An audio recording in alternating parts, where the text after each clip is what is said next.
Assalamualaikum warahmatullahi. Bismillah walhamdulillah. Wassalatu wassalamu ala Rasulillah wa ala alihi wa ashabihi wa man nasarahu wa wala. Subhanaka la ilma lana illa ma 'allamtana. Innaka antal alimul hakim. Rabbi shrah li sadri wa yassir li amri wahlul 'uqdatam min lisani yafqahu qawli. Muslimin muslimat yang dirahmati Allah. Di antara proses takdib yang sepatut dilakukan oleh ibu bapa terhadap anak mereka di peringkat bayi, seperti mana yang diamalkan oleh baginda Rasulullah SAW, ialah amalan tahnik. Tahnik. Apa dia tahnik? Tahnik ialah perbuatan memasukkan sama ada jari telunjuk, jari manis atau jari telunjuk. Memasukkan jari manis, kalau bolehlah, kalau payah sangat, guna jari telunjuk. Setelah mana dicelup ataupun disapu dengan manis-manisan seperti madu lebah atau berbuah tambah yang dihancurkan, dilenyitkan, balik pada jari, masukkan dalam mulut kanak-kanak dan lekatkan manis itu di langit-langitnya. Beserta dengan bacaan surah Alam-Nashrah. Bacalah surah Alam-Nashrah. Pasal masuk itu termasukkan, kita bacalah surah Alam-Nashrah. Ataupun kita baca ayat daripada surah Ali Imran, ayat 36, firman Allah, a'udzubillahi minasyaitonir rajim, falamma wada'atha qalat rabbi inni wada'tuha unsa wa laysa dzakar kal unsa wa inni sammaituha Maryam wa inni u'izuha bika wa zurriyataha minasyaitonir rajim. Boleh baca ayat ini atau boleh baca Alam Nashrah laka sadrak. Masukkan ke dalam mulut budak-budak itu, lekatkan manis itu pada langit-langitnya, biarlah dia menyedut manis-manisan yang melekat pada langit-langitnya. Atau kalau tak boleh, boleh terbaca dengan mana-mana doa yang maksur. Doa-doa yang untuk kebaikan, untuk kesihatan, untuk keselamatan, boleh dibaca. Dan seelok-elok tahnik ini dilakukan oleh bapaknya sendiri. Sebab ulama kata doa seorang bapa untuk anaknya adalah lebih harapkan untuk dimustajabkan, untuk diterima oleh Allah Subhanahu Wa Taala. Muslimin muslimat yang dirahmati Allah. Di antara perkara takdib yang perlu dilakukan ialah tuntutan hari ketujuh. Tuntutan hari yang ketujuh selepas dilahirkan. Berpandukan sebuah hadis Rasulullah sallallahu alaihi wasallam, qala Rasul, al-ghulamu murtahinun bi aqiqatihi tuzbahu anhu yaumus sabi' wa tuhlaqu ra'sahu wa tusamma alaihi. Sadaqa Rasulullah. Yang bermaksud, kata Nabi, anak yang baru lahir itu tercagar, tergadai dengan akikahnya. Maka sebab itu, sembelihlah untuk seekor binatang. Itu yang kita kata akikah tu. Sembelih untuknya seekor kambing pada hari yang ketujuh selepas ia dilahirkan. Hari ketujuh, bukan lepas 3 bulan. Hari yang ketujuh, yaumus sabi'. Dan pada hari itulah, kata Nabi, dicukur rambutnya dan diberi nama. Boleh faham betul-betul hadis ini, seolah-olah Nabi beritahu kita, anak yang berlahir itu tercagar. Fahamlah tuan-tuan, tercagar artinya kalau barang kita cagar di kedai pajak gadai, tak boleh buat apa, duduk situlah. Kau rosak ke tak rosak ke, duduk situlah kau. Maknanya tergadai, tercagar. Artinya terbantut fizikalnya, terbantut perkembangan fizikal maupun mentalnya. Maka nak lepaskan percakaran ini, sembelihlah cepat-cepat. Pada hari ketujuh, seekor kambing. Walaupun semua ulama mengatakan, kalau anak lelaki, seelok-eloknya 2 ekor. Kalau mampu, tak mampu, seekor pun cukup. Kalau anak perempuan, seekor. Akikah, sembelih. Seorang ulama fiqh mengatakan, seelok-eloknya daging akikah dimasak. Dimasak dengan masakan yang manis-manis dan diagihkan daging yang telah pun dimasak. Itu seelok-elok amal akikah. Melainkan dengan korban. Korban digalakkan, disunatkan, agih daging mentah. Sembelih lembu, lapah, bagi daging mentah. Tetapi akikah digalakkan daging kambing yang disembelih itu dimasak dan diagihkan setelah dimasak atau dibuat jamuan panggil orang makan. Satu. Yang kedua, pada hari itulah kata Nabi, wa tuhlaqu ra'sahu. Cukur kepalanya. Di mana Rasulullah SAW memerintahkan, menyuruh supaya rambut Hasan dan Husin pada hari 7 dicukur. Maka rambut yang dicukur itu ditimbang. Ialah berat mana tak rambut seorang budak baru lahir. Artinya ditimbang, disamakan berat timbangan itu dengan emas atau perak. Dan emas atau perak itu, atau nilai emas perak itu diberi kepada fakir miskin. Ini yang Nabi suruh buat. Cukur rambutnya, botakkan kepalanya. Hikmahnya, supaya ruang-ruang rambut ini akan keluar rambut-rambut yang baru dan terbukalah ruang-ruang rambut supaya mencerdaskan penglihatannya maupun pendengarannya dan juga akal pikirannya. Tapi malangnya kita hari ini sedih dan paling sedih. Apa yang Nabi suruh buat, kita tak buat. Yang Nabi tak buat, kita buat. Apa dia? Cukur jambul. Astagfirullahalazim. Daripada mana mari cukur jambul ni? Tak ada dalam Islam, memang tak ada. Tak pernah orang buat. Sebab itulah ulama' mutaakhirin kata, amalan cukur jambul ini bid'ah dan khurafat. Sebab kadang-kadang kita buat, seorang budak di usianya 3 bulan, 4 bulan, 5 bulan, masuk lambuayan, pasang bunga-bunga. Biasanya kalau karang-karang bunga-bunga, siapa punya kerja agak-agak lah. Yang duk surah susul bunga, karang-karang bunga, kerja siapa ni? Lepas tu dibawa budak keluar. Orang ramai-ramai, bawa gunting satu, bawa kelapa sebiji. Mesti kelapa kah? Biasanya kalau kelapa dia kait dengan siapa agak-agak lah. Yang duk pecah-pecah kelapa siapa? Sebab itulah ulama ini bid'ah atau khurafat. Lalu rambut digunting sikit, dia masuk dalam kelapa. Mesti buah kelapa kah? Buah lain tak boleh. Kalau kena musim durian tak boleh kah? Buka koyak durian, gunting rambut, pacak dalam durian. Sebab tak boleh. Mesti kelapa. Ini kenapa mesti kelapa? Itu ulama kata bid'ah dan khurafat. Maka sebab itu saya menyarankan tuan-tuan, berhentilah amalan cukur jambul ini. Sebab Nabi kata dalam sebuah hadis qala Rasul, man ahdatha fi amrina ma laysa minna fahuwa raddun. Barang siapa mengada-ngadakan satu upacara, satu benda, satu perkara dalam soal agama yang bukan daripada kami, bukan daripada Islam, tak pernah Nabi buat, tak pernah sahabat buat, maka sepatutnya ditolak. Alhamdulillah. Ini berlaku hari ini. Yang sedihnya masih ada pihak-pihak tertentu yang cuba sedaya upaya nak menghidupkan kembali amalan cukur jambul. Dan saya menyarankan berhentilah atau salah. Cukuplah.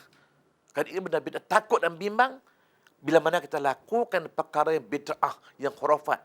Kata manusia ketika dia bayi, takut-takut pertumbuhan fizikalnya, pertumbuhan mental akan terjejas bila mana kita sertakan dengan benda-benda bid'ah dan khurafat ini.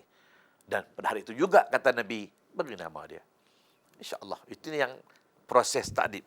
Dan akhir sekali, memberi nama yang baik-baik selepas ia dilahirkan. Mana sepenuh hadis tadi, Nabi berilah nama yang baik-baik. Sebenarnya, tuan-tuan, puan-puan rahmati Allah, nama memainkan peranan. Nabi kita nama Muhammad. Kalau kita dapat anak, kalau tak nak bagi nama Muhammad pun, cari nama-nama yang baik-baik. Daripada bahasa yang baik-baik, ada makna yang baik-baik. Kalau terberi anak nama Muhammad, maka panggillah Muhammad. Tapi orang Melayu hari ini, tuan-tuan, bila bagi nama Muhammad, dia panggil Mat. Mat ni, kalau hijrah di MAD, itu bahasa orang putih, itu makna dia gila. Panggil Mat, gila, itu yang perangai je orang gila tu. Perangai tak senonoh. Sebab salah kita juga, panggil gila. Satu lagi, panggil Melayu ni, dia suka bergelar. Anak tu nama Muhammad, nama dah elok dah.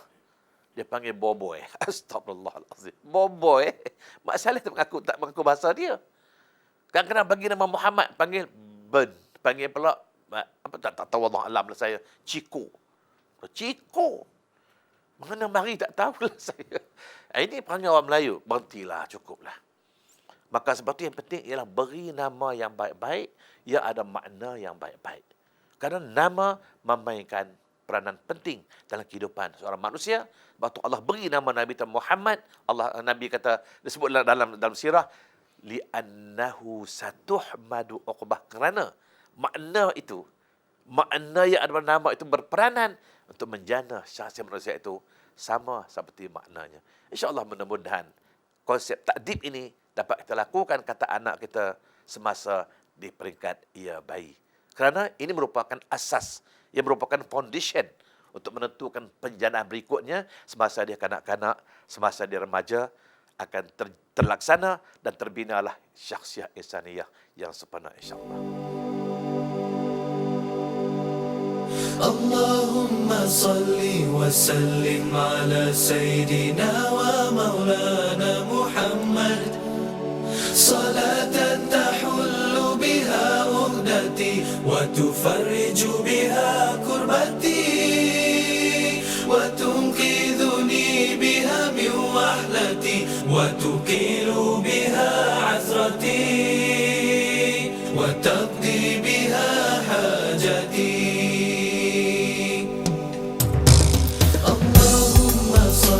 وسلم على سيدنا ومولانا محمد صلاة تحل بها عقدتي وتفرج بها كربتي وتنقذني بها من وحلتي وتقيل بها عثرتي وتقضي بها حاجتي.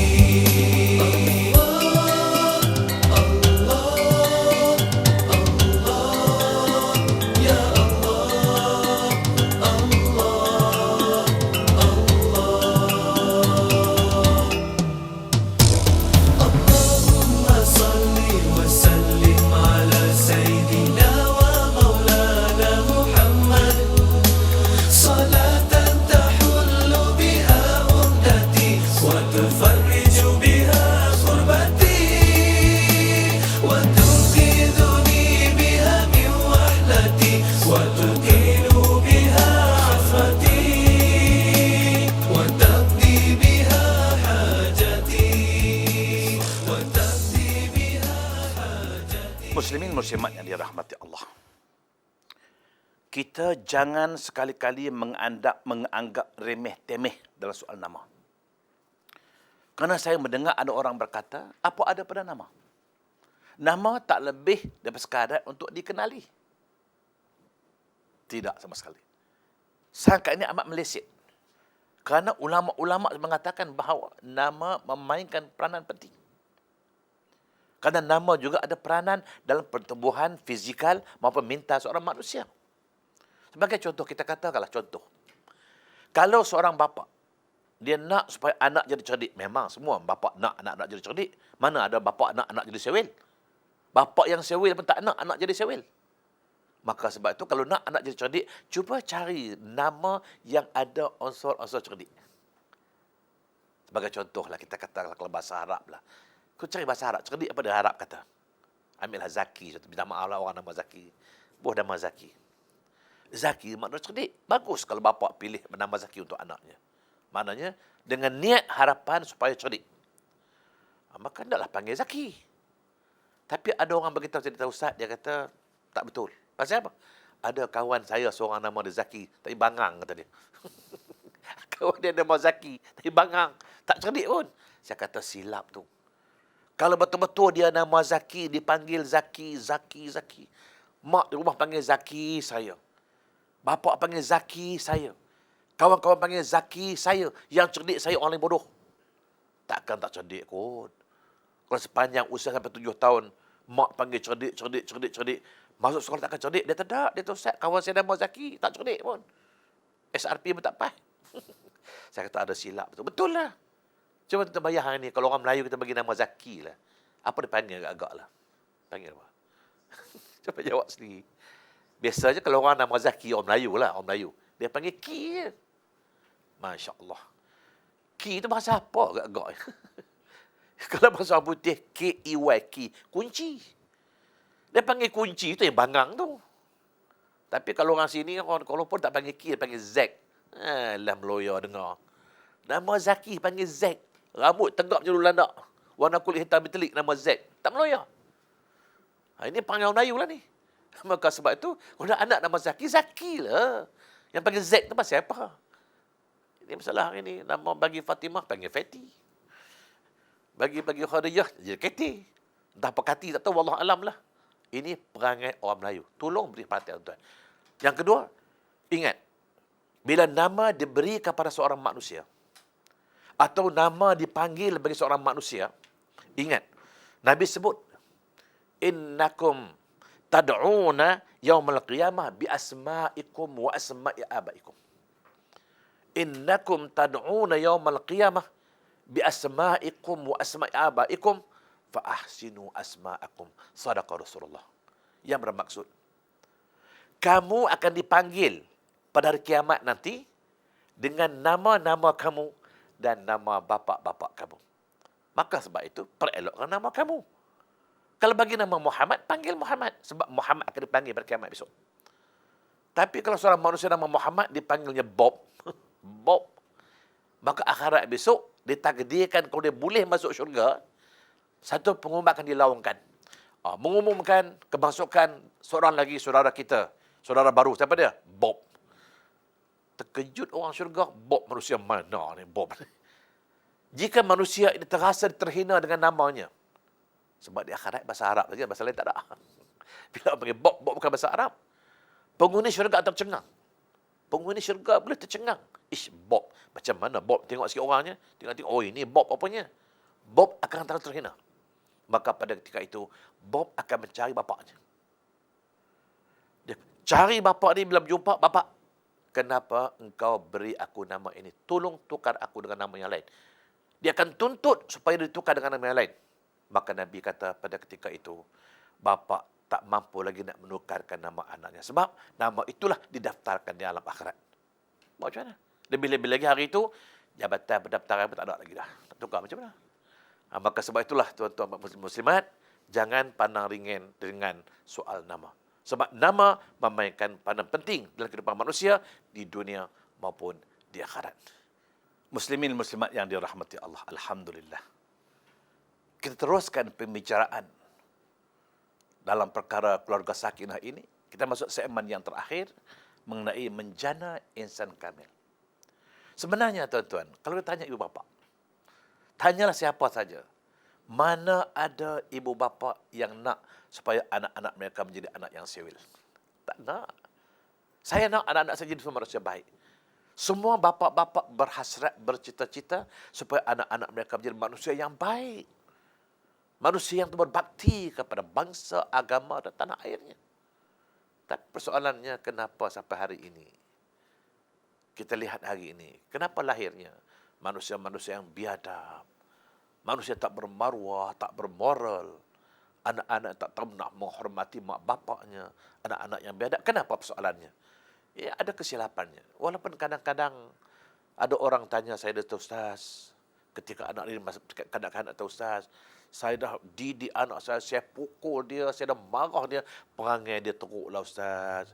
Saya kata, kenapa dia ambil kira masa dia kanak-kanak sahaja? Masa dia bayi macam mana? Nama dia apa dia? Bagi minum susu apa? Kena ambil kira semua. Sebab saya katakan masa bayi inilah yang merupakan pendidikan asas. Yang merupakan asas pembentukan seorang manusia. Kena betul masa dia bayi. Kalau masa bayi dah tak betul, datanglah kanak-kanak. Betul macam mana pun dah tak betul. Maka sebab itulah pepatah Melayu ada berkata, hendak lenturlah masa rebungnya. Rebung arti masa baru keluar tu. Masa dia baru keluar dari tanah tu. Arti masa bayi lah. Kita lentur masa dia bayi. Dengan harapan insya-Allah akan lahirlah manusia-manusia sempurna. Dalam proses pembentukan ini, masa dia bayi, kita sempurnakan takdibnya. Masa dia kanak-kanak, kita sempurnakan tarbiyahnya. Masa dia remaja, sempurnakan taklimnya. Maka akan terbinalah seorang manusia yang sempurna, insya-Allah. Maka sebab itu ada orang berkatakan, pujangga juga ada mengatakan bahawa dalam mendidik anak-anak, walau terpaksa gunakan kekasaran, kita gunakan kekerasan, maka pada ketika itu kata pujangga, biar mereka menangis kerana kita. Nak mendidik anak-anak kita, biar mereka menangis kerana kita. Kalau perlu rotan. Kalau perlu pukul. Biar mereka menangis kerana kita. Jangan satu hari nanti kita akan menangis kerana mereka. Nah, lihat hari ini. Berapa ramai bapa-bapa, ibu menangis kerana anak-anak mereka. Ibu bapa yang menangis. Apa tidaknya? Seorang bapa akan menangis bila diberitahu yang anaknya ditangkap khulwat.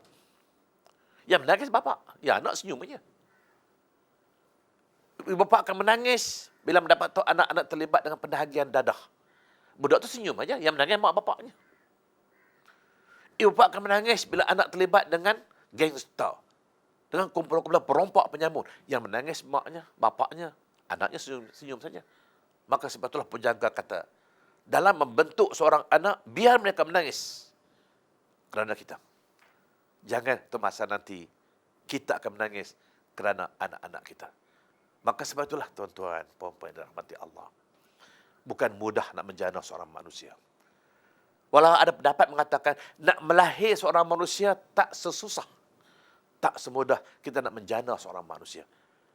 Nak melahir seorang anak mudah, tetapi nak menjadi seorang manusia itu payah.